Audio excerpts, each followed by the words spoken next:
The Surfing Violinist presents The Surfing Violinist Odyssey, Homecoming as Rite of Passage, Part 1, Family Vlog 45. For almost 10 years, I've been referring to a turn of phrase used by one of our viewers in India to describe the effect some of our videos had on him during a particularly frustrating period of his life, in which he didn't know what was next. Anurag said that our videos were a kind of flaming arrow through the fog of that particularly confusing period. Since returning from India, Melissa and I have felt that we have been lost in a fog of our own. We're almost 10 years into this fog, and while the fog has lifted for moments here and there, we have subsisted on a very unpredictable and inconsistent diet of flaming arrows through the fog to help us find our way. One of the biggest fogs for me personally is trying to reorient myself towards home when the homestead that anchored my life in my hometown has exchanged hands and is now little more than a glorified waiting room for parties large enough to reserve it as a vestibule between bedroom and beach. My cousin Marlena, who always visited from Texas during holidays since her birth, felt this sting just as acutely, my grandmother's house being a treasure trove of memories for her and her sister, mother, and father. It was the setting for so many memories, home movies, and even silly sketch comedy videos in which we all played roles. Like many free-spirited creatives the world over, Marlena took a gamble to shoot her shot at working in Tinseltown, and she's found a place in LA, which is a rare accomplishment indeed. I always knew she was talented. She sings, she writes her own music, and made one of my favorite YouTube videos ever using a silly filter before Snapchat was even an idea.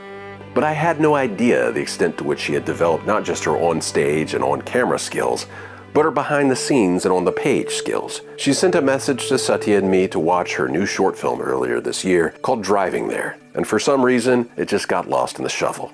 A few months later, Satya and I watched it late one night when we happened to find the time to do so together, and Marlena shocked us both with a very personal revelation in which my grandmother's house made a sublime cameo. It was a magical moment when Marlena helped Satya and I process grief, bitterness, and apathy in the wake of losing access to what felt like home. This is what I wrote in my text message after watching the film. I think I can fairly say that is the best piece of art made by anyone in the Smith clan in the last half-century. Thank you for so delicately and artfully and compassionately expressing sentiments I could never quite access. Calling Marlena's film Driving There a flaming arrow through the fog for me does not quite do it justice. It's more like the experience I had on the foothills of the Himalayas when the perennial seasonal cloud over Nepal lifted just enough for me to see Annapurna with my own eyes. But instead of the vision of a mountaintop experience, it's more like the revelation that maybe there's a place we can reach for closure. Maybe after driving there and honoring the memories with just the right amount of honesty and bittersweet joy, maybe there is a home out there after all on the other side of that recognition. Seeing Marlena's film helped me process not only my own grief about losing my grandmother and the home she made in this little corner of the Florida Panhandle. Oh my gosh, get out of here. No. Bro, go. What are you doing? Go out of here. Chucko. Seeing Marlena's film helped me process not only my own grief about losing my grandmother and the home she made in this little corner of the Florida Panhandle, but it also gave me the permission, I guess, to look back at 5 years in India, now buried under the hustle and bustle of 8 years trying to find a home back home, and not just mourn, but be thankful for all the friends and memories. Watching Marlena's short film helped me finish my own film I'd been trying to cut together about readjusting to life in America after our India adventure, which I was calling The Surfing Violinist Odyssey.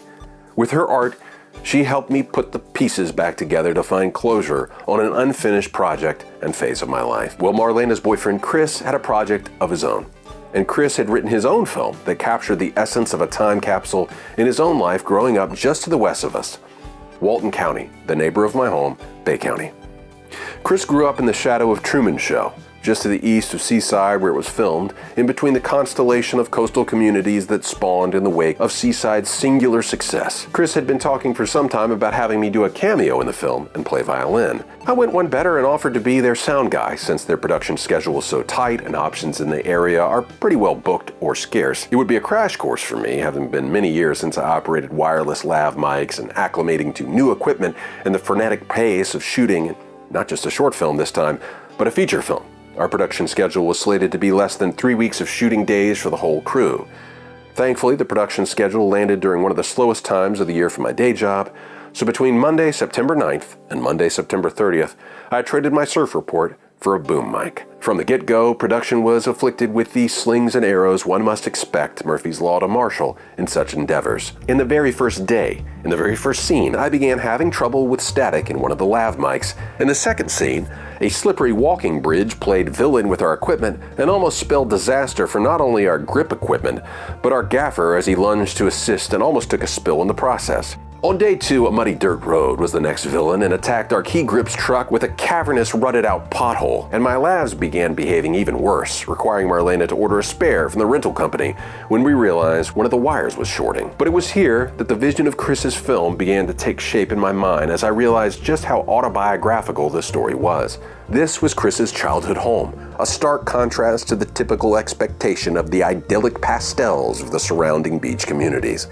It was here that it began to sink in finally, as my anxiety about my part in the production began to dull to a more manageable white noise, that I was able to truly appreciate the talent of the cast and crew I had the privilege to walk amongst.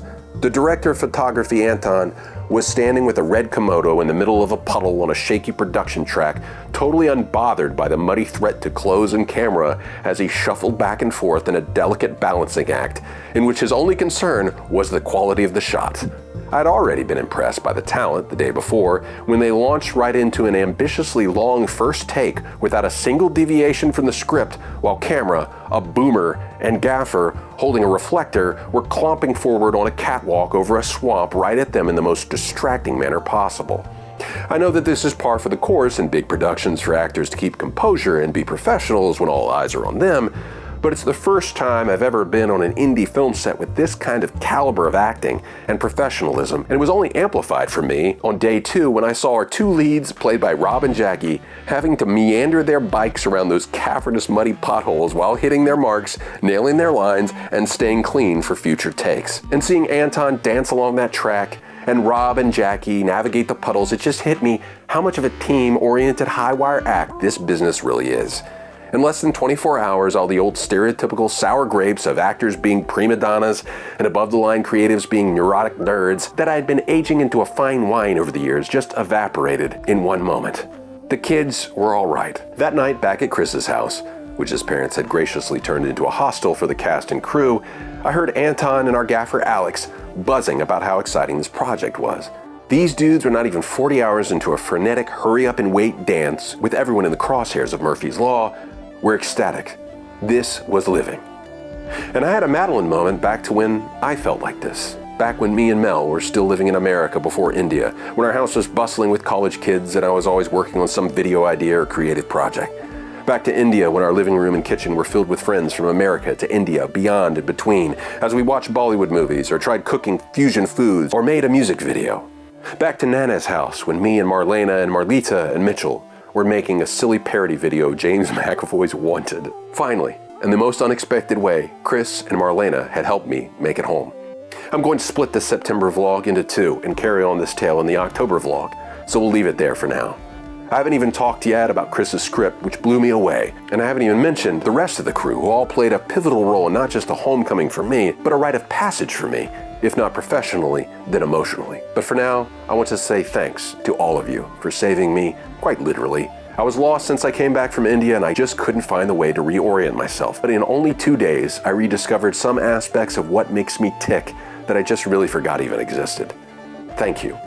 Until next time, keep it creative, keep it cross-cultural, and keep it constructive, YouTube. Thank you very much. To see these videos early, without ads, join the lineup here on YouTube. You just need a YouTube account, and for $1.99 a month, you click this little join button and sign up to get early and ad-free access to 4 monthly vlogs: the surf vlog, the violin vlog, the masala vlog, and the family vlog. Thank you very much.